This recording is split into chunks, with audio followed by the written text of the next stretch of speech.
Janine Gutierrez inamin ng katotohanan na talagang minahal niya si Paolo Abilino bago pa man maging sila ni Kim Chiu. And bago tayo magpatuloy mga kaibigan, pa-like and subscribe naman po and pa-hit ng notification bell. Maraming salamat po. Well mga kaibigan, maraming pong mga fans ng Paunin ang sobra pa ring nalulungkot hanggang ngayon. Hindi po kasi nila matanggap na iba na yung collab team po, no, or may kasintahan na itong si Paolo Abilino. At nakita nyo noon nung magka-love team si Janine at si Paolo Abilino, talagang taon yan, sinuportahan po yan ng mga Paunin fans. At ang akala talaga ng karamihan ay naging sila officially. At lumabas sa ating update na si Janine Gutierrez talaga ay napamahal dito kay Paolo Abilino kasi napaka mabait, maasikaso at malambing.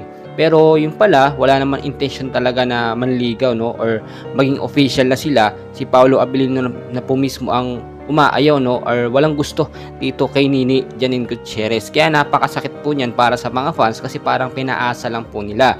Ngayon, nang makita ni Paolo Abilino or ma-love team si Paolo dito kay Kim Chiu, ay agad-agaran sila nagkaroon o agad-agad ng ligaw itong si Paolo Abilino, which is hindi naman niya ginawa noon dito kay Janine Gutierrez. Mga kaibigan, may mga nagsasabi din sa tinagal-tagal ng pagiging love team nila at nagdi-date din at lumalabas din si Janine at si Paolo noon ay may nangyari nga daw po sa kanila. May mga updates or may nakikita tayo sa social media na buntis nga daw po itong si Janine Gutierrez. Pero as of na wala pa naman itong confirmation kung totoo talaga, no? Pero sa tingin ko ay paninira lamang yan kay Janine Gutierrez at hindi naman siguro totoo yung buntis si Janine, no? Pero kung sakasakali talaga, dapat panagutan talaga ni Paolo Abilino kung ano man yung mangyaring resulta, no? Kasi siyempre naging magka-love team din sila, though walang label yung kanilang samahan, relasyon, no? Hanggang mag-friends lang pero with benefits naman.